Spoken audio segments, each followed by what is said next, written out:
L'éradication doit inéluctablement aussi passer par une couverture sanitaire universelle sur toute l'étendue du pays.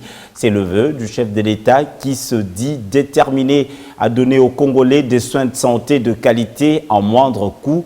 Un vœu exprimé par son conseiller en matière de la santé lors d'un atelier de l'élaboration du plan stratégique national de la couverture sanitaire universelle, un plan qui permettra à la population congolaise d'avoir accès aux services préventifs, curatifs, palliatifs, de réadaptation et de promotion de la santé dont elle a besoin.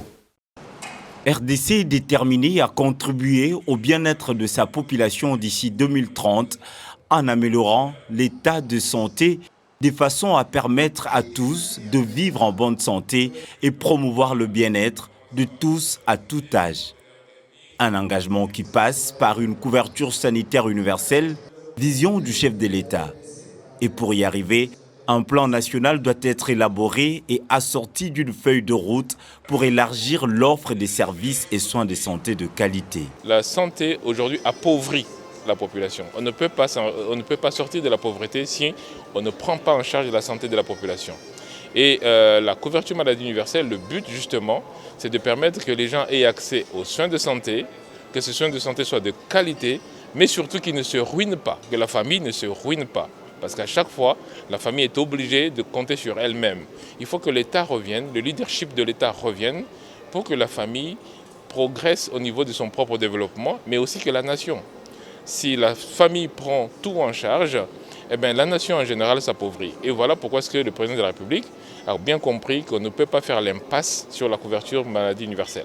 Pour le conseiller du chef de l'État, grâce à ce plan, le système de santé doit garantir à tout individu l'accès aux services de santé sans l'exposer à des difficultés financières. Les bailleurs, à cause de tous les projets, ou grâce à tous les projets qu'ils amènent, ils amènent énormément d'argent.